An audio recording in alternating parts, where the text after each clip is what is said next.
Ya saya pengen iseng Gus, boleh nggak Gus? Mas Hanif, mau ngomong nggak Mas? Masa duduk-duduk aja Mas? Nah, Mas Hanif boleh ikut ke panggung dong Mas? Tepuk tangan. Mas Hanif, tadi ada soal tenaga kerja tuh katanya, agar jangan dibatasi umur. Dari Mas Hanif, ada pandangan nggak Mas? Silakan Mas, sambil duduk aja Mas. Ya, saya setuju dengan yang disampaikan oleh Caimin. Jadi karena sekarang ini kan dunianya jauh lebih fleksibel termasuk di dunia kerja.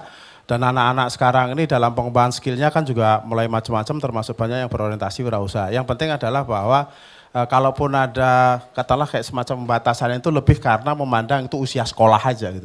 Tapi yang memang sudah masuk pada usia kerja sudah nggak boleh lagi dibatasi. Jadi saya kira yang disampaikan oleh Caimin tadi memang layak dan ini relate lah dengan anak-anak muda yang memang kebutuhannya adalah untuk mencari kerja gitu. Oke. Cukup Mas Hanif, atau Cukup. ada lagi yang mau disampaikan? Mungkin satu poin aja saya ingin apresiasi Caimin dan mungkin bercerita. Teman-teman tahu nggak sih singkatannya apa bahasa Inggrisnya Kementerian Ketenagakerjaan? Ada yang tahu nggak? Ministry of Manpower. Terus apa lagi? Ministry of Labor. Terus apa lagi? Tak bilang itu salah semua bahasa Inggrisnya. Jadi bahasa Inggris dari Kementerian Ketenagakerjaan itu bukan Ministry of Labor, bukan Ministry of Manpower, bukan Ministry of Human Capital, bukan Ministry of Human Resources. Yang benar adalah Ministry of Problems. Nah, itu yang dibilang Caimin tadi. Karena urusan ketenagakerjaan isinya kan masalah tok. Ya kan, pekerja migran Indonesia atau TKI. Banyak masalah enggak? Buruh, banyak masalah enggak? Pengangguran. Nah, makanya jadi kalau orang yang sudah pernah menjadi Menteri Tenaga Kerja seperti Caimin, ini pasti concern dan kepeduliannya kepada mereka yang lemah, kepada mereka yang terpikir pasti kuat. Jaminan deh. Ya karena udah pernah menghandle masalah-masalah itu. Nah, saya ada satu cerita tentang Caimin itu. Dulu ada seorang TKI namanya Bu Etik binti Thoyib. Nah, beliau ini bekerja di Saudi Arabia, asalnya dari Majalengka. Nah, beliau ini pernah, kalau Caimin ingat, nah beliau itu terkena hukuman mati di Saudi Arabia. Nah, Caimin ini, saking tadi kan ngomongnya kalau jadi Menteri Tenaga Kerja kan pikirannya perlindungan begitu kan. Akhirnya beliau ini yang berusaha keras untuk membebaskan Bu Eti ini. Padahal waktu itu menterinya saya, kan 2018. Jadi saya dipanggil segala macam, ini pokoknya harus segera dibebaskan. Akhirnya beliau ini berikhtiar karena untuk membebaskan itu harus namanya membayar diat di sana. Kayak semacam apa ya? Uang denda, semacam uang denda dan besarnya waktu itu sekitar 20 miliar, 21 miliar. Nah akhirnya saya minta memobilisasi dana, kalau sekarang anak muda itu istilahnya kayak crowdfunding gitu kan. Nah bikin crowdfunding tapi dengan metode yang konvensional, jadi mulai dari teman-teman DPR PKB, terus kemudian digalang dari teman-temannya Caimin, relasinya semua digalang sampai akhirnya bisa mengumpulkan uang itu dan bisa membebaskan Bu Etik binti Thoyib. Nah ini satu contoh bahwa Caimin ini ya sejauh yang saya tahu karena saya kenal beliau ini dari tahun 1996 sejak saya mahasiswa.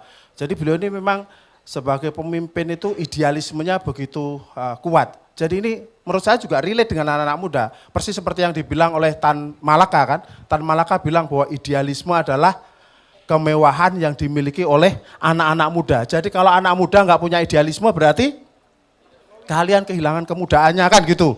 Yang kedua karena Caimin ini juga penuh idealisme makanya begitu jadi menteri kayak jadi DPR. Jadi yang dipikirannya itu ya terus saja bagaimana caranya bisa membantu orang banyak. Nah saya kira ini salah satu poin yang mungkin tidak banyak orang mendengar soal Caimin. Caimin diingatkan karena ya humornya kayak gitu kan. Nah, tapi banyak hal-hal substantif yang sesungguhnya Caimin kalau dibandingkan dengan banyak tokoh di Indonesia, beliau ini menurut saya itu pemimpin yang gelisah, raiso turuan, susah tidur. Karena pikirannya tuh mikir, muter terus. Jadi kita yang jadi anak buahnya banyak stresnya juga gitu. Ya. Karena setiap saat tuh beliau gelisah tentang ini, tentang itu, ini gimana. Masa kita jadi politisi begini-begini aja. Masa kita bikin partai begini-begini aja. Jadi kayak nggak cukup. Terus apa yang dilakukan? Loh kita ini harus kontribusi sebanyak mungkin kepada republik ini. Nah jadi terus itu dicari. Jadi makanya kalau Caimin itu istilahnya dalam setiap memegang amanah jabatan itu selalu berbicara idealisme, ya kan, bicara soal komitmen kepada rakyat itu bukan lip service gitu. Jadi dari memang sejak awal sejak menjadi aktivis sampai hari ini, nah pikiran-pikiran dia, tindakan-tindakan dia ini lekat memang dengan idealisme. Dan yang terakhir, yang satu hal lagi yang menurut saya relate juga dengan anak muda apa? Dia ini petarung. Setuju nggak? Setuju nggak? Yang setuju tepuk tangan coba. Loh, Caimin itu petarung. Saya mau bilang petarung itu adalah anak muda. Ya kan? Petarung itu adalah anak muda. Kalian kan suka bicara soal apa? Passion, betul nggak? Soal passion. Passion itu apa? Passion itu bukan gairah. Passion itu bukan hobi loh. Passion itu adalah sesuatu yang membuat kita sanggup menderita karenanya. Bener nggak? Kalau saya mau jadi musisi yang top misalnya, saya sanggup menderita untuk menjadi musisi yang hebat. Nah itu anak muda, petarung. Nah Caimin ini dalam sejarah hidupnya itu sangat lekat dengan petarung. Dipukul, diinjak, diapa, ya kan. Tapi terbentur. Apa? Terbentuk kata Tan Malaka. Nah itulah Gus Muhaimin yang saya kira ini nyambung dengan anak-anak muda. Jadi anak muda itu bukannya privilege, mohon maaf. Betul? Jadi anak-anak muda itu bukan hak istimewa. Anak muda itu pasti sengsara, susah, menderita, penuh perjuangan, bener gak? Jadi kalau ada anak muda yang kemudian pakai privilege, itu berarti bukan kalian, betul? Itu berarti bukan kita, betul? Nah terima kasih, itu aja Mas. Oke. Jadi Gus Imin, Mas Hanif ini sudah lulus jadi pemimpin. Kenapa? Karena pernah jadi Menteri Tenaga Kerja. Oke, terima kasih Mas Hanif, boleh kembali duduk. Boleh tepuk tangan untuk Mas Hanif Dakiri. Dia ini dulu begitu dilantik jadi Menteri Tenaga Kerja, itu yang langsung menutup perusahaan-perusahaan yang curang itu. Oh iya. Yang lompat pagar itu dulu. Iya. Oke, saya kira mau nyelepet, ternyata muji nih. Tapi saya sepakat, Gus Imin ini pejuang.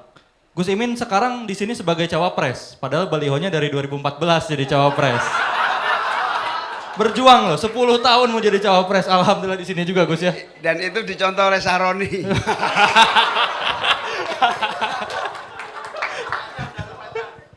Sahroni udah ada. Baru jalur panjang. Kalau jalur pendeknya apa tuh Gus? Oke, karena yang tadi nih Mas Hanif Dahiri kurang nyelepet, kita selepet yang keras, kita tanya semua, kita bikin Gus Imin sesuai namanya segmen keempat. Jawab Min. Oke.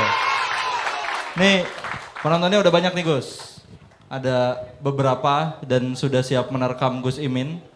Buat penanya pertama spesial saya minta Gus Imin milih. Boleh dari sisi mana aja nih Gus, di belakang lebih banyak, di sini juga banyak. Mau dari mana dulu nih Gus yang dipilih? Kita dari sini, oke. Ini teman-teman yang sabar dulu, di hitungan 1, yang ketiga, semua angkat tangan biar Gus Imin yang milih, oke? 1, 1, 1. Banyak juga Gus. Siap nggak Gus? Yang mana Gus? Perempuan. Yang belakang itu? Boleh Mbak, ke depan Mbak.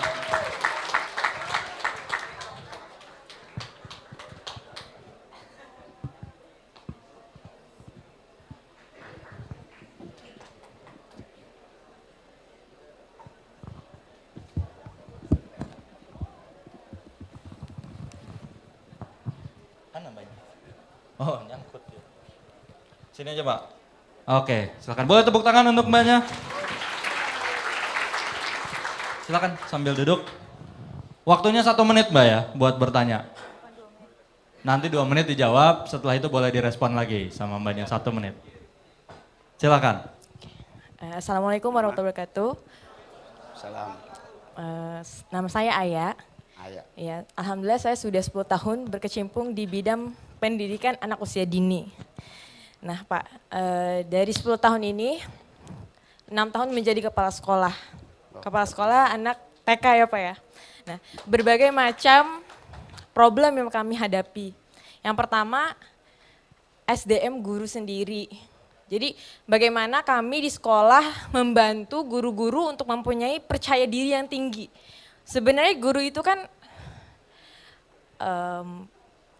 sangat tinggi untuk mendidik masyarakat gitu.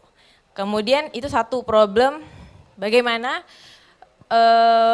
guru-guru itu bisa lebih percaya diri. Kemudian seperti yang kita ketahui bahwa guru sendiri belum sejahtera. Kalau belum sejahtera, maka belum optimal untuk mengajar anak-anak. Yang ketiga, beban administrasi. Bagaimana guru mau berfokus ketika beban-beban administrasi yang mungkin sebenarnya bisa di-cut off ya. Tidak perlu dibebankan kepada guru-guru, tapi itu tetap diwajibkan. Kemudian yang keempat, saya sendiri sebagai kepala sekolah yang mungkin masih muda ya di sini, saya kadang-kadang mendapat bukan komplain, konsultasi dari pertanyaan dari wali murid yang saya sendiri belum bisa menjawabnya. Saya pada akhirnya mengambil langkah untuk melanjutkan pendidikan, tapi tidak semua kepala TK mampu untuk melanjutkan pendidikan. Maka saya benar-benar mencari kehadiran di mana pemerintah untuk membantu kami para guru kepala TK gitu Pak. Karena problem anak usia dini itu golden age pada 0 sampai 6 tahun itu sangat disayangkan kalau kita tidak memandang serius hal ini. Jadi untuk pertanyaannya adalah bagaimana Amin serta Bapak sendiri strategi ataupun yang akan dilakukan untuk pendidikan anak usia dini ini. Terima kasih Pak. Tepuk tangan untuk Ayah. Pertama, tepuk tangan untuk Ayah karena memilih profesi yang mulia. Tepuk tangan. Ya, pertama pola pikir dulu. Pola pikir anggaran kita, politik anggaran kita, politik budgeting kita, ini negara melihat pembangunan sumber daya manusia, melihat pendidikan, itu adalah investasi yang tak ternilai harganya. Kalau valuasinya itu tertinggi. Gojek yang begitu aja valuasinya minta ampun gedenya. Perusahaan startup banyak yang muncul menjadi valuasinya tinggi. Nah, SDM tinggi, itu prinsip dasarnya. Sehingga Amin punya komitmen, guru adalah profesi mulia yang harus mendapatkan penghormatan dan rasa terima kasih dari negara. Karena itu harus diberi kesejahteraan yang memadai. Gimana mau percaya diri kalau kesejahteraannya tidak memungkinkan untuk bisa tumbuh. Yang kedua, guru harus diberi kesempatan untuk maju. Sebanyak mungkin diberi ruang beasiswa ataupun anggaran yang memungkinkan guru meningkatkan kompetensi. Toh jumlah guru sebetulnya tidak sebesar tanggung jawab kita pada profesi-profesi lain. Sehingga insya Allah Amin menang. Prioritas guru salah satu dari prioritas pendidikan yang utama adalah guru kesejahteraannya. Baik itu melalui pengangkatan PNS, P3K, ataupun memberikan insentif-insentif lain yang memungkinkan guru sejahtera dan percaya diri dan mudah mengakses kemuliaannya itu dalam meningkatkan kemampuannya. Ini yang harus dibuka seluas-luasnya. Sehingga orang berprofesi guru mendapatkan penghormatan bukan sekedar pujaan, bukan sekedar pengabdian, tapi betul-betul penghargaan real dari pemerintah dan negara untuk bisa tumbuh menjadi kekuatan potensi yang lebih maju lagi. Terima kasih Ayah, luar biasa. Ada yang mau disampaikan lagi Mbak Aya? Boleh, ada waktu 1 menit? Boleh, tapi sama, jangan beda-beda lagi. Maksudnya sama gitu? Follow up. Oke.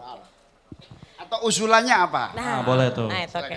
Karena pengalaman lebih banyak yang pernah dirasakan selama ini soal profesi guru. Baik Pak, sebentar saya contek dulu ya. Silakan. Oke.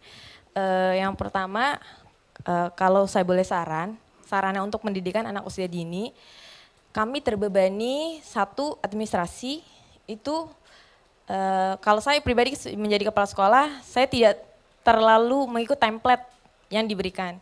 Kemudian jadi diberikan ke fleksibilitas untuk menyusun template untuk RPPH atau RPPM administrasinya. Ya. Kemudian yang kedua, ini memang Mas Nadiem Makarim sendiri sudah mengganggukan bahwa anak SD atau anak TK lulus kelas 1 tidak perlu calistung. Tapi pada kenyataannya setiap kali kami terima rapot TKB, Miss anak saya sudah boleh hitung, membaca atau belum. Sedangkan pada karakter, budi pekerti, disiplin, sosial emosionalnya sendiri, itu belum kami bisa beresi.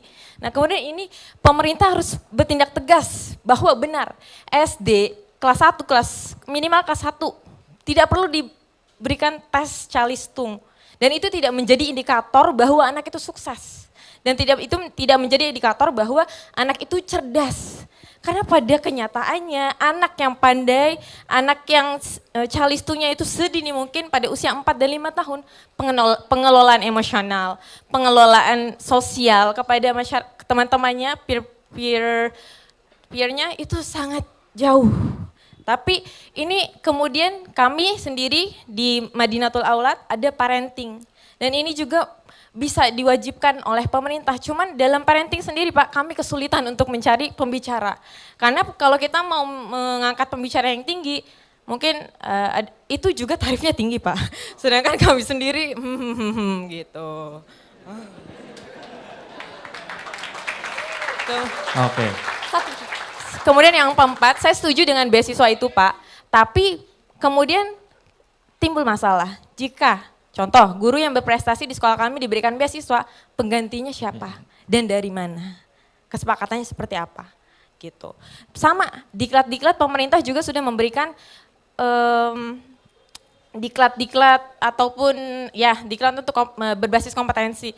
Tapi dilaksanakan pada kami mengajar. Jadi bagaimana? Kita ngajar sambil lihat laptop, hasilnya apa? Tiba-tiba ujian Google, mana kompetensinya gitu. Jadi mungkin bisa dikasih hari libur atau bagaimana lah nanti caranya ketika guru-guru itu mendapat kesempatan program untuk meningkatkan kapasitas dan kompetensi itu tidak berbentuk dengan jadwal ngajar gitu. Ya, gitu mungkin. Terima Pak. kasih ya, luar biasa. Ya, saya kira salah satu pentingnya acara kita hari ini ya mendapatkan banyak usulan-usulan alternatif ya yang ternyata rumit gitu. Ada beberapa aspek teknis yang memang bisa diatasi. Yang penting amin menang dulu kita laksanakan. Oke, terima kasih Mbak Aya. Makasih Aya. Boleh, secepatnya aja Mbak. Oke, ini reminder buat teman-teman. Jadi nanti untuk sesinya teman-teman, waktunya untuk tanya 1 menit. Nanti dijawab oleh Gus Imin 2 menit. Nanti akan ada kesempatan untuk follow up question 1 menit. Setelah itu ditanggapi oleh Gus Imin selama 1 menit. Agar semuanya bisa kita berikan kesempatan. Gus Imin, boleh pilih yang kedua Gus. Milih lagi Gus, yang kedua. Mau di mana Gus? Bebas. Yang mana Gus? Oh, kaos hitam. Boleh, silakan. Maju Mas.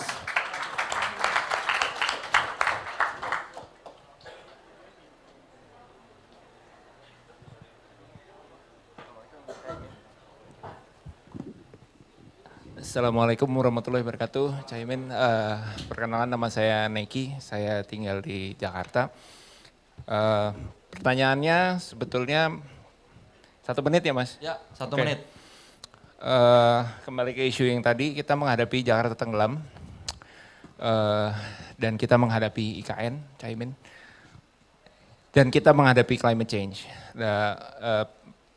Jadwal debat Caimin berikutnya akan berbicara mengenai faktor lingkungan. Isu di dunia ini sebenarnya nggak ada yang benar, Caimin. Kita menghadapi kiamat lebih cepat. Apapun solusinya Indonesia, sebetulnya kita menghadapi sea level rise yang ini isu seluruh dunia. Pertanyaan saya adalah bagaimana Caimin melihat Indonesia di 2045? Yang dimana di sini banyak generasi muda katanya akan menjadi generasi emas. Sementara kita menghadapi isu yang hidup aja belum tentu gitu. 2030 ada bilang Jakarta tenggelam bahkan lebih cepat gitu ya. Dan bahkan IKN pun, penajam pasir pun juga kena dampak. Bagaimana tanggapan Caimin? Apa yang Caimin lihat di Indonesia di 2045? Terima kasih. Ya, ini penting sekali menyangkut strategi pembangunan nasional kita, di mana banyak komitmen-komitmen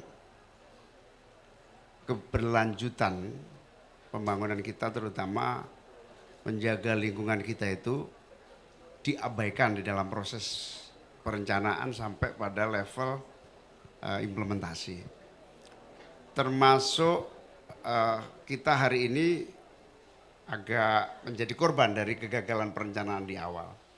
Baik itu di tingkat nasional maupun tingkat global. misalnya komitmen global kita menyangkut ancaman climate change, dengan mengharapkan Indonesia sebagai kontributor hutan lindung yang memberi kontribusi menjaga udara kita ini, itu tidak bisa dilaksanakan dengan baik. Apalagi kebutuhan nasional kita terus bersaing antara pragmatis ekonomi dengan kemampuan kita menjaga keberlanjutan lingkungan kita. Nah, 2045 kita punya 3 pekerjaan pokok ya. Yang pertama, bagaimana menyelamatkan dulu dari seluruh problem-problem yang mungkin akan menghantui kita terus. Misalnya, kita moratorium seluruh bentuk yang menghabisi hutan kita. Moratorium itu berarti antara lain kita tidak lagi membuka lahan untuk yang paling merusak, misalnya ancamannya adalah deforestasi. Salah satunya kebun kelapa sawit misalnya, itu dikurangi, di moratorium, ditata ulang. Nah, itu contoh salah satunya. Yang kedua, menyiapkan seluruh proyek-proyek pembangunan yang ramah lingkungan. Misalnya energi baru dan terbarukan.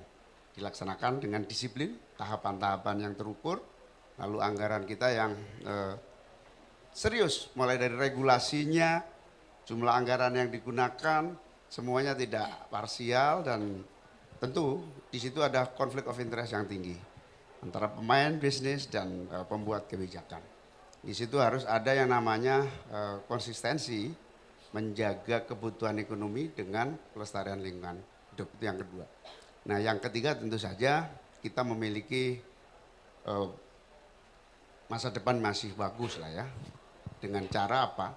Dengan cara agar semua proses pembangunan yang baru yang akan kita lanjutkan betul-betul menghitung bagaimana antara risiko kerusakan lingkungan, misalnya yang sederhana aja, regulasi-regulasi kita belum sepenuhnya lengkap, menyangkut tata kelola sampah, tata kelola tanggung jawab industri terhadap lingkungannya, dan berbagai regulasi yang bisa menopang proses pembangunan kita itu tidak merusak lingkungan kita. Saya kira itu. Ada tanggapan, silakan Mas. 1 menit.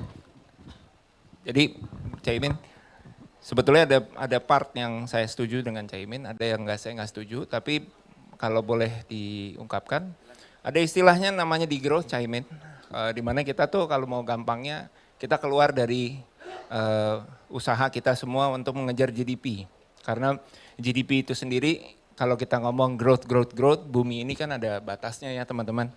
Apa ya kita mau korek semua isi bumi hanya untuk kekayaan kita semua, tapi kita pasti ada batasnya Caimin. Jadi kalau boleh saran, coba deh kita keluar dari GDP, coba kita kejar yang lain. Mungkin kejar Gross National Happiness Index seperti di Bhutan. Ya, itu ada seperti itu, tapi untuk di growth dan post growth itu juga kalau Caimin nanti baca-baca lagi bisa buat bahan debat, karena nanti bahan debat Caimin di lingkungan. Terima kasih. Oke, terima kasih Mas. Terima kasih. Jadi alternatif pola kerja saya kira patut kita cari supaya menjadi solusi alternatif itu. Makasih, terima kasih. Oke, terima kasih.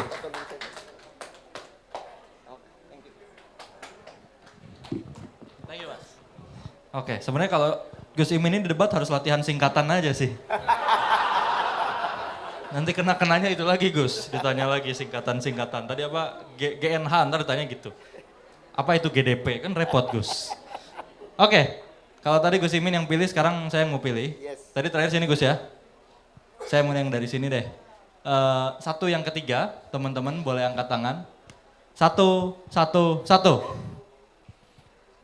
Mas yang pakai kemeja apa biru. Boleh Mas, ke depan. Boleh tepuk tangan. Silakan Mas. 1 menit Mas ya. Kontak dulu ya Gus ya. Jadi bismillah ya. Perkenalkan Caimin, nama saya Fahmi. Saya mahasiswa dari salah satu kampus di Bandung. Pertanyaan pertama saya, apa kepanjangan dari singkatan VXBC WJ? Canda. Sorry. Bercanda, biar nggak tegang dulu Caimin ya. Jadi, oke, pertanyaan pertama saya itu, kita kan Indonesia ini, kita sistemnya demokrasi. Setiap 5 tahun sekali kita akan ada pemilihan tentang siapa yang akan berkuasa, siapa yang tidak. Kalau insya Allah, amin, berhasil untuk menjadi yang terpilih, diberikan mandat untuk menjadi presiden dan wakil presiden, bagaimana sih strategi dari Amin sendiri dalam transition of power? Karena saya boleh cerita dulu ya sebagai rakyat biasa, yang kami rasakan ini kalau misalnya dulu ya dari 2009 ke 2014 tuh, itu kan beda ya, yang partai yang berkuasa kan beda ya Caimin ya. Nah itu kami merasakan bahwa adanya transition of power ini tuh membuat adanya perbedaan kebijakan-kebijakan. Bahkan kebijakan-kebijakan bukan kebijakan-kebijakan yang buruk saja gitu. Ada kebijakan-kebijakan yang justru baik, tapi di-cut in the name of ego, in the name of political ego. Seperti itu. Nah bagaimana strategi dari Amin terlebih dahulu? Terima kasih.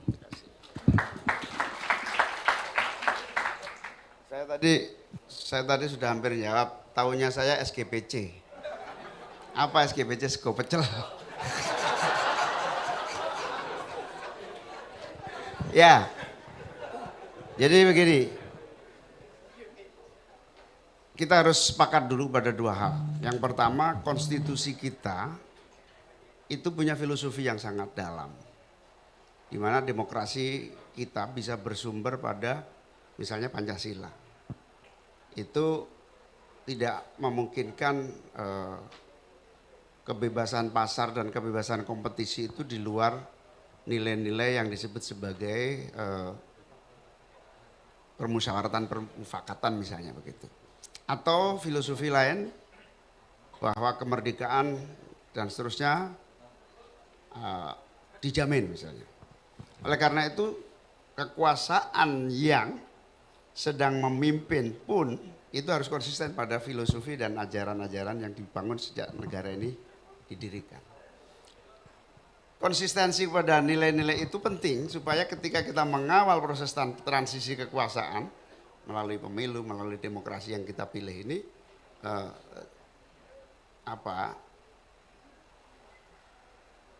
nafsu berkuasa yang terus-menerus itu tidak ada kontrolnya kecuali fondasi konstitusi kita.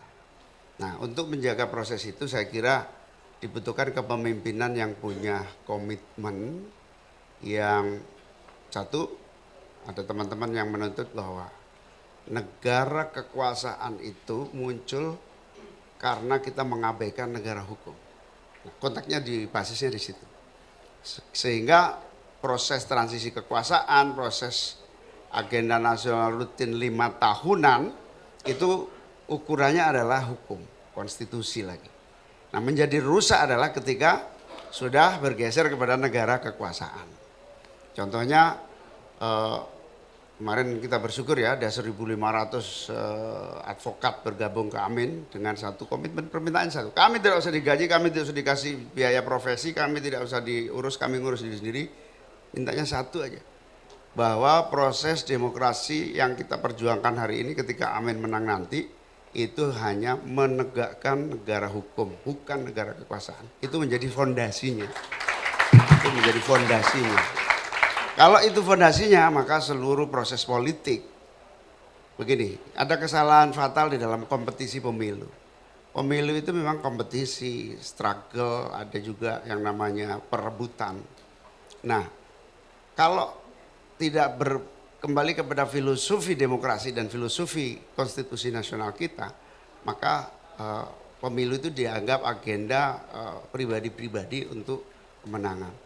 Makanya pemilu, kampanye dan segala turunan prosesnya itu agenda nasional, bukan agenda personal. Nah, presiden harusnya siapapun jadi presiden, termasuk nanti Mas Anies harus benar-benar berpegang teguh pada apa yang disebut komitmen menjaga kedaulatan hukum, bukan kedaulatan kekuasaan. Kira-kira begitu. Boleh ada follow up 1 menit. Berarti ini terima kasih Caimin atas jawabannya. Berarti saya kalau boleh izin follow up ya. Ini kan pasti ada kayak kalau partai-partai politik dan beberapa komponen dari negara ini akan ada yang memilih ke satu, memilih kedua, memilih ketiga. Apa sih rencana dari Amin sendiri dalam memberdayakan atau mau diapain sih nih oposisi-oposisi? Apa yang Amin akan janjikan kepada mereka sehingga tadi negara konstitusional ini bisa tetap berjalan dan bukannya negara kekuasaan. Apa yang bisa Amin yakinkan kepada orang-orang yang tidak akan memilih 01 di pemilu ini bahwa mereka itu akan aman. Mereka itu akan baik-baik saja dan mereka tidak akan diganggu-gugat dalam kewarganegaraannya. Seperti itu. Terima kasih. Terima kasih. Luar biasa pertanyaannya. Jadi apa ya yang disebut sebagai lembaga-lembaga demokrasi, gitu ya. Partai politik, legislatif, eksekutif, media, kelompok-kelompok strategis, semua yang menjadi bagian dari proses demokrasi ini memang tidak bisa sendiri-sendiri. Tidak bisa sendiri-sendiri. Hari ini agenda demokrasi kita itu adalah penguatan lembaga-lembaga partai politik misalnya. Lembaga partai politik. Nah, partai politik ini juga tidak akan bisa jalan sendiri dalam konteks penguatan partai politik tanpa ditopang oleh kesadaran politik rakyat. Kematangan dan partisipasi rakyat. Nah, itu. Kematangan dan partisipasi rakyat itu juga butuh yang namanya pendidikan politik. Pendidikan politik. Nah, partai melahirkan pendidikan politik, rekrutmen kepemimpinan ini menjadi satu rangkaian yang tidak bisa terpisahkan. Nah, karena itu tugas kepala negara nanti itu harus benar-benar mendorong partai-partai yang sehat, partisipasi yang sehat. DPR kacau karena yang terpilih adalah bukan berdasarkan aspirasi, berdasarkan uang, money politics. Partai yang menang dan yang kalah bukan berdasarkan aspirasi dan kesadaran partisipasi politik, berdasarkan sokoan dan seterusnya. Nah, ini yang menghambat proses politik itu terjadi. Nah, kalau ini sudah sehat, maka kita bisa belajar dari berbagai negara yang lebih maju demokrasinya. Salah satunya adalah melembagakan perbedaan politik secara fair. Sehingga kalau yang menang yang menjadi partai penguasa, yang kalah menjadi partai oposisi. Menjawab pertanyaanmu. Ini juga menjadi salah satu solusi yang sudah berhasil di berbagai negara. Jangankan kemudian oposisi itu dianggap kerugian dan oposisi kemudian dimusuhi oleh kekuasaan, tidak. Karena balancing of power itu salah satunya adalah bagaimana agar keseimbangan kontrol itu terjadi bukan hanya legislatif eksekutif, tetapi civil society, partai politik menjadi kekuatan demokrasi yang kuat, yang mandiri, yang bisa. Jadi insya Allah kalau Amin menang juga kita ingin menumbuh kembangkan kebebasan berpendapat, perbedaan aspirasi, kebebasan berorganisasi, kebebasan berpartai politik tanpa dendam, tanpa ada kekhawatiran, apalagi perbedaan politik melahirkan kebencian dan kemudian menghukum kepada yang kalah. Karena ada menteri yang ngomong sih kemarin itu, siap-siap yang kalah masuk penjara. Itu menurut saya yang bahaya. Yang bahaya. Kita belum siap berdemokrasi dengan baik. Yang masuk penjara itu yang salah, bukan yang kalah. Gitu, kira-kira begitu. Terima kasih.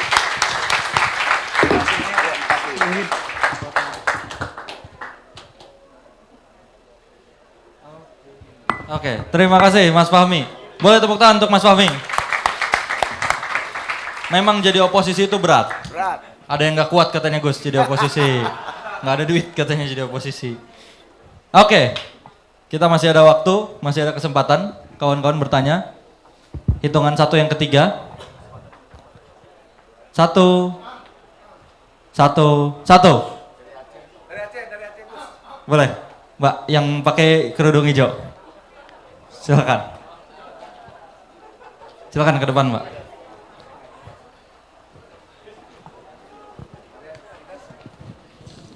Silakan. 1 menit waktunya untuk bertanya, Mbak.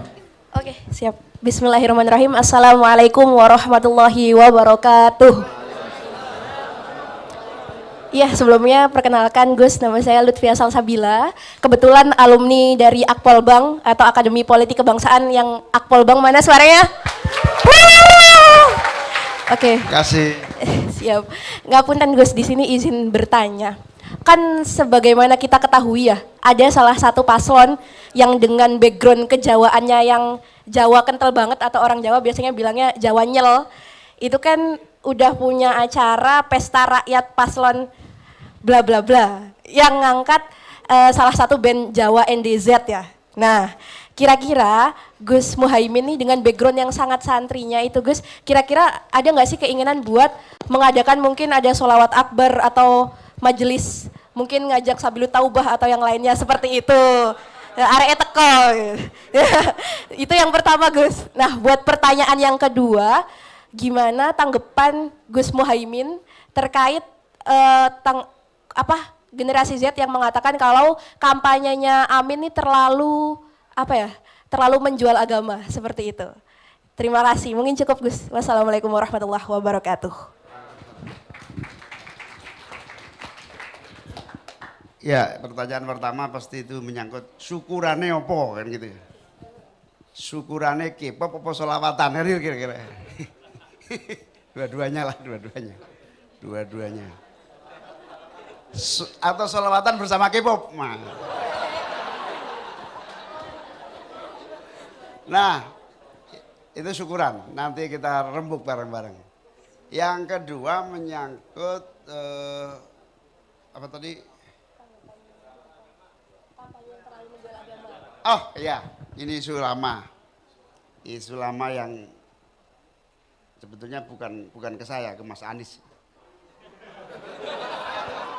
Loh begini, di NU itu saya diserang seolah-olah bukan di NU, di segelintir elit NU itu menyerang kenapa nggak milih saya padahal saya ini kader NU kan gitu. Itu karena deket-deket yang mempolitisir agama. Nah itu harus diluruskan. Saya sudah membuktikan bahwa sebetulnya politisasi agama itu tergantung pada beberapa hal. Yang pertama begini, identitas politik itu tidak bisa dinafikan. Pasti ada.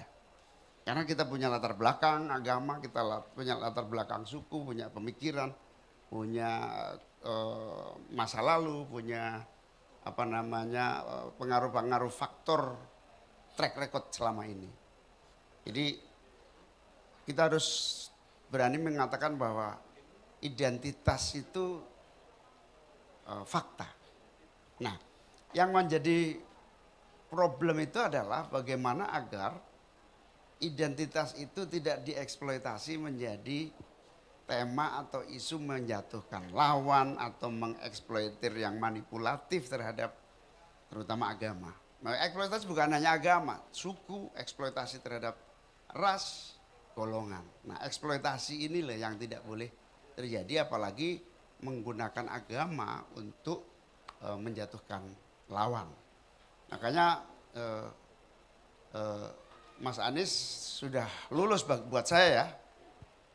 Di kalangan ke-NU-an saya itu sudah lulus karena selama 5 tahun terbukti tidak ada politisasi agama. Kalau ada latar belakang keagamaan yang mendukung dengan berbagai variannya, ya siapapun yang mendukung nggak akan kita bisa batasi. Itu aspirasi.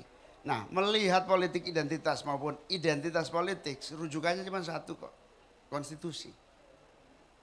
Siapapun berlatar belakang suku apapun, berlatar belakang agama apapun, kalau mengganggu dan melanggar konstitusi tidak ada alasan apapun untuk mempertahankan.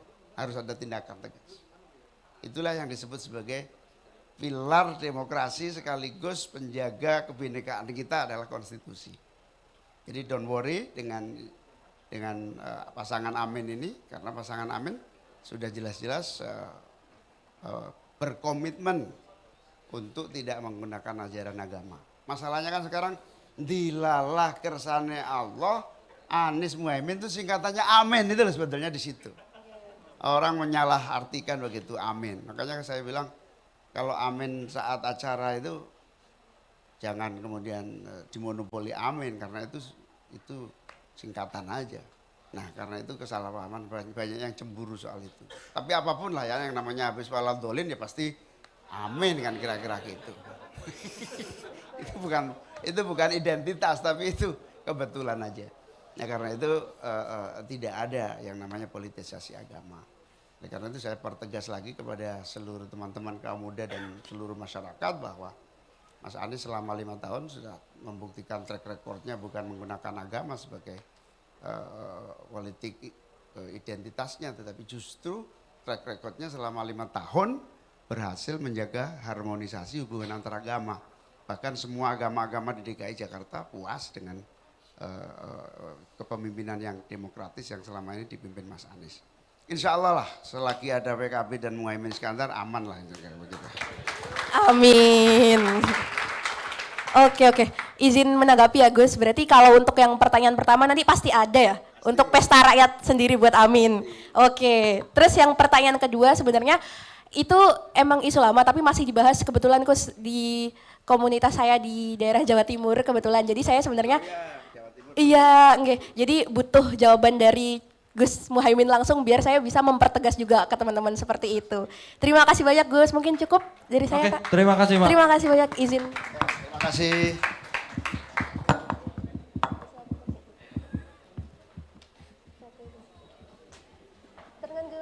Oke, terima kasih Mbak. Masih ada yang mau nanya lagi? Di sini masih? Masih banyak Gus. Masih siap? Oke, silakan Gus Imin pilih yang selanjutnya Gus. Di satu yang ketiga Gus. Tar, coba turun dulu tangannya. Satu. Gus, silakan Gus. Yang mana Gus?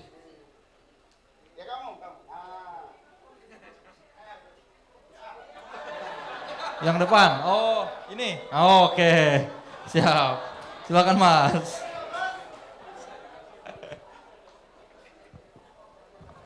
Satu menit Mas. Tes, baik, bismillah. Sebelumnya, Assalamualaikum warahmatullahi wabarakatuh. Perkenalkan Gus, saya Fahrizal dari Bogor. Izin bertanya, ini mungkin hampir sama dengan yang tadi Kak Alia juga ya, berbicara terkait tentang guru. Saya merupakan guru honorer, sekaligus alhamdulillah jadi wakil kepala sekolah juga. Nah, mungkin hampir sama ya, tapi perbedaannya ini kan lebih kepada administrasi ya. Tapi ada beberapa guru yang menyampaikan perihal terkait tentang keluh kesahnya untuk guru honorer. Kita banyak sekarang kan ASN sudah mulai bertambah untuk guru-guru. Tapi pada dasarnya ketika guru honorer sekarang itu masih tetap sama. Ibaratnya untuk masalah gaji atau finance itu terbatas. Bahkan gaji guru honorer itu lebih kecil daripada guru bimbel. Kayak gitu, saya ngajar di bimbel dan itu lebih besar daripada guru honorer pada dasarnya. Pada dasarnya kan guru merupakan salah satu yang memang penting banget ya Gus ya. Kayak gitu, itu satu yang kedua. Ya, atau satu yang kedua, kita bicara terkait tentang organisasi Gus. Yang dulu pernah viral karena pembubarannya. Banyak yang mengatakan organisasi tersebut itu liberal, terus juga kasar dan sebagainya. Tapi saya tahu organisasi tersebut itu bagus dalam artian menyebarkan agama Islam. Kayak ketika ada yang tidak sholat, diituin terus ada pemiras, dia tutup paksa untuk itu. Mungkin teman-teman tahu untuk FPI ya, nah itu dibubarkan secara paksa. Tanggapan Gus sendiri perihal terkait tentang organisasi tersebut itu bagaimana? Mungkin itu, sekian, terima kasih. Ya, yang pertama soal kesejahteraan guru ya, tentu sama dengan yang pertama tadi sudah saya jawab. Secara khusus adalah bahwa kita harus menindaklanjuti berbagai aturan yang memungkinkan baik itu peningkatan kesejahteraan para guru, juga standar minimum kesejahteraan guru. Yang kedua, penghormatan profesi guru dalam seluruh perangkat peraturan-peraturan yang kita punya, perundang-undangan dan peraturan yang kita punya. Sistem lah, kira-kira sistemnya harus kita sempurnakan. Dan guru ini memang belum menjadi satu profesi yang, karena begini, karena orang jadi guru itu dianggap ibadah, dianggap ikhlas, dianggap profesi yang pengabdian, itu luar biasa dan ternyata itu tidak tidak membuat kita terbangun, pemerintah terbangun untuk berterima kasih secara sistem, secara struktural. Nah karena itu amin, insya Allah kita punya latar belakang pendidikan yang pengalaman yang beragam gitu ya. Mas Anies pernah jadi rektor, saya terlibat di dunia pesantren dan seterusnya. Kita punya pengalaman yang saya kira tidak akan main-main dalam soal meningkatkan kualitas pendidikan melalui kesejahteraan dan kualitas para guru kita. Yang kedua soal FPI. Sama sih patokan konstitusinya. Selagi sebuah organisasi berjalan dan mengelola roda organisasinya, patokannya hukum, ya selagi hukum itu misalnya tidak mengganggu ketentraman orang lain, menciptakan satu kegiatan organisasi yang memiliki manfaat besar. Nah, rujukannya konstitusi. Konstitusi itu dilanggar atau tidak oleh sebuah organisasi termasuk FPI. Nah, penanganan organisasi ini sebetulnya perangkat hukumnya sudah ada, lengkap. Termasuk hukum-hukum positif lainnya yang menyangkut kegiatan sosial kemasyarakatan. Nah karena itu FPI ini dibubarkan waktu itu kan dengan berbagai peristiwa-peristiwa yang mengikutinya sebelumnya, ditambah ada proses hukum yang harus dilalui, sehingga ada kesempatan untuk menggugat balik dari proses yang dilakukan oleh pemerintah.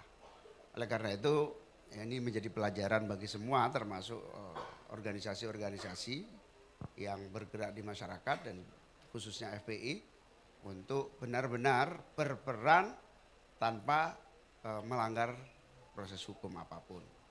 Tentu selagi ukurannya konstitusi, FPI atau apapun organisasinya, kita tidak ada masalah. 1 menit. Oke, baik Gus. Ini mungkin perihal terkait tentang guru Gus ya, yang disampaikan sama guru-guru yang lain, rekan-rekan yang lain. Yang dimintakan mungkin perihal terkait tentang binaan Gus, kayak gitu. Iya, jadi saat ini kita kayak dituntut untuk membuat administrasi kayak prota, promes dan sebagainya. Tapi tidak adanya binaan, kayak gitu. Kita disuruh untuk harus melakukan itu, tapi nggak ada binaan dari awal. Kita kadang seperti apa. Yang kedua, di dalam kadang ketika saya teman-teman ya masuk ke guru rata-rata kepaksa biasanya. Nggak ada lagi kerjaan, lulusan tadris pendidikan bahasa Inggris misalkan pendidikan, ranahnya cuma jadi guru, nggak bisa jadi yang lain. Jadi kayak udahlah kepaksa, nggak ada yang mau nerima kita gitu kan. Jadi rata-rata semua Allahumma paksakan gitu Gus. Kayak gitu ya. Nah itu satu, jadi mungkin adanya binaan Gus. Jadi kayak diarahkan juga, kadang nggak semua guru itu expert di bidangnya. Kadang saya di sekolah, jurusannya itu bahasa Inggris tapi dia ngajar komputer, bahasa Arab, semua dipelajari gitu Gus. Nah itu mungkin kayak dibina gitu untuk itunya, 1 bulan 1 kali atau bagaimana. Terus yang kedua, untuk organisasi ini saya dapat info juga bahwasanya menteri sebelumnya Gus Yakut itu ada Fahru Ramzi. Beliau dipecat dikarenakan karena tidak berani untuk membubarkan FPI. Alasannya apa? Beliau mempertahankan untuk membina kayak gitu. Sedangkan yang diminta oleh pemerintah itu dibubarkan. Mungkin next ke depan ketika ada organisasi yang baik gitu kan, dalam artian kayak menurut saya untuk pembubaran miras ketika puasa, teman-teman kalau misalkan miras nih di bulan puasa kira-kira apakah dibiarkan? Tentu tidak ya, penjualan dan sebagainya. Mungkin kita bisa lihat organisasi tersebut seperti apa. Itu untuk adanya binaan mungkin Gus. Itu aja kalau dari saya. Terima kasih. Ya setuju saya dengan pikiranmu bahwa ada proses pembinaan yang terus menerus yang dilakukan oleh negara atau pemerintah sehingga tidak terjadi kesalahan dalam proses berorganisasi. Dan sekali lagi proses dalam pembinaan itu ukurannya adalah hukum formal. Hukum yang positif yang menjadi standar kita menilai seluruh perkembangan. Yang soal pembinaan guru saya kira saya setuju. Dan kalau tadi lihat ceritanya berarti profesi guru itu belum menjadi profesi yang memiliki standar sehingga serabutan gitu ya, kayak serabutan gitu ya. Jadi oke, karena itu tidak terstandarisasi sehingga ya sudahlah gaji kecil gak apa-apa, yang penting ada kerjaan kan gitu. Nah itu. Ya, karena itu kita harus tata ulang, kalau gitu harus kita tata ulang dari sistem rekrutmen guru, standar mutu guru, kesejahteraan guru. Itu dalam satu rangkaian sehingga yang namanya pendidikan kita kan bergantung terutama dari menengah sampai ke bawah. Itu guru betul-betul penentu. Tepuk tangan untuk orang-orang yang memilih profesi yang betul berat, begitu berat. Saatnya kita memberikan perhatian khusus pada guru-guru kita.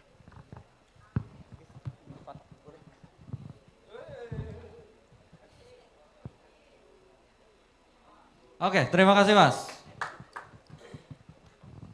Oh ya, silakan. Gus, terakhir Gus.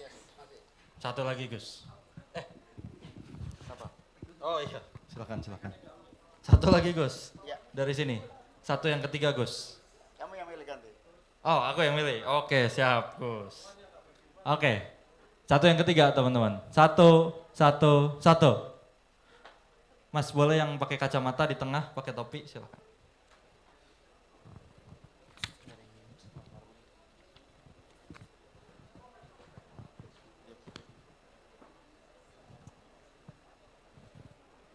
Silakan Mas, 1 menit ya, tolong yang ini waktunya pas. Itu ada mikrofon, silakan. Silakan. Oke, Assalamualaikum warahmatullahi wabarakatuh. Selamat sore, salam sejahtera bagi kita semua. Sebelumnya saya ucapkan terima kasih dulu kepada Uba Bareng yang telah memberikan program bagus ini yaitu Selepet Imin, dan juga terima kasih juga kepada Cak Imin yang sudah meluangkan waktunya mau berdiskusi dengan anak-anak muda di sini. Jadi apa tuh yang saya ingin tanyakan mengenai tanggapan Cak Imin terkait pemberitaan di berbagai media-media baik itu sosial media Instagram, TikTok atau snack video ataupun TV. Yang seperti kita ketahui adanya pemberitaan terkait kecurangan yang berpotensi itu terjadi di pemilu nanti. Nah, tanggapan Cak Imin itu seperti apa? Mungkin itu, Cak. Ya, ini pertanyaan penting. Jadi ada faktor-faktor yang memungkinkan munculnya kecurangan. Yang pertama, keterlibatan kekuasaan. Kekuasaan itu mulai dari presiden, aparat keamanan sampai kepada birokrasi dan semua yang memiliki kewenangan. Nah, peluang itu pasti terbuka dan namanya kompetisi itu pasti terjadi apa yang namanya menghalalkan segala cara. Satu-satunya jalan adalah pengawasan, kontrol. Nah, kontrol yang kita buat pertama undang-undang. Undang-undang sudah cukup banyak, ada kita bikin badan pengawas. Tapi yang lebih kuat dari kontrol itu adalah masyarakat. Masyarakat, dan ada 3 lah kira-kira kecurangan. Yang pertama pemaksaan kehendak, yang kedua money politics. Money politics yang paling rawan, bansos diatasnamakan seseorang sehingga rakyat merasa bahwa itu money politics. Yang ketiga hasil pemilu. Jadi 3 kecurangan ini yang harus kita kawal. Itu bisa kita kawal untuk teman-teman yang memang seragamnya sudah amin ini ya. Untuk teman-teman kayak siapa namanya? Muhammad Rizky Pratama, luar biasa, terima kasih kepada teman-teman. Gunakan HP dan kameramu untuk mengawasi seluruhnya termasuk TPS di tempat Anda. Supaya kita mengawasi satu suara pun tidak boleh ada yang hilang bagi proses pemilihan umum ini. Dan pengawalan itu juga mulai dari sejak mobilisasi menuju TPS, pencoblosan, penghitungan. Nah, saksi ini kadang-kadang yang paling penting. saksi itu sekarang ini ada 2 saksi, saksi pilpres dan saksi pileg. Itu dipisah. Nah ini harus sama-sama punya energi kuat karena waktunya panjang pengawasan dan proses hasil penghitungan di bawah sampai ke penghitungan di tingkat pusat. Oleh karena itu yang paling kuat, pernah ada pemilu tahun 99, pemilu pertama. Pemilu pertama ini pemilu yang paling bersih. Kenapa bersih? Seluruh rakyat, seluruh organisasi, seluruh dunia mengawasi. Terjadi itu, kecurangan susah sekali dilakukan. Nah kita ingin, karena ini ada perjuangan perubahan yang mulia, kita ingin semua masyarakat itu mengawasi dan semua mewakafkan waktu dan tenaganya untuk mengawasi pemilu di 14 Februari itu. Termasuk organisasi-organisasi kemasyarakatan, mohon betul dibantu ini. Bukan apa-apa karena kalau pemilu ini curang, resikonya kita akan mulai demokrasi dari titik nol. Saya kira itu, terima kasih, jaketmu luar biasa. Terima kasih. Mas Rizky, ada souvenir? Oh silakan, silakan. Biar foto dulu.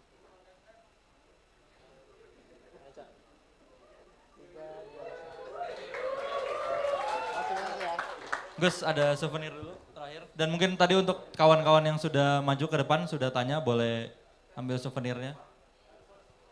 Ini bansos buat orang-orang yang belum punya kaos. Dibuka dulu kaosnya, Mas.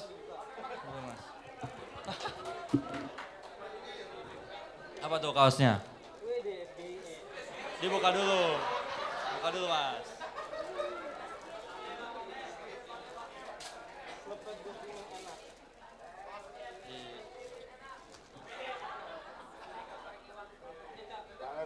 Nah, apa nih? Kebalik dong Mas, kebalik. Nah, liatin ke belakang dong, apa kaos apa ini?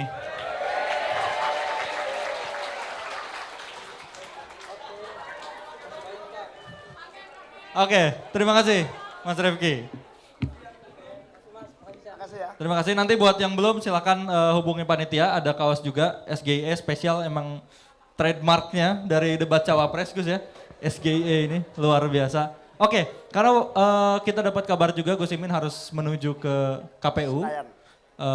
Senayan ya, di Senayan, di Istora Senayan untuk debat Pilpres. Lagi persiapan Gus Imin, persiapan nonton. Langsung ke sana. Jadi waktunya terbatas. Sekali lagi terima kasih buat kawan-kawan yang sudah hadir di sini. Luar biasa. Semangatnya luar biasa. Di sini bukan untuk mendengar Gus Imin, tapi untuk nyelepet Gus Imin, kasih pertanyaan-pertanyaan yang tajam. Terakhir mungkin, sebelum kita tutup, saya mau tanya. Boleh tepuk tangan siapa yang hadir di sini tidak dibayar?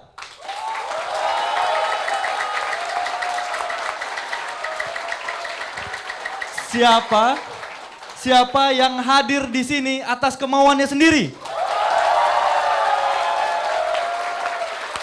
Jelajahi cara baru mendapatkan informasi. Download Metro TV Extend sekarang.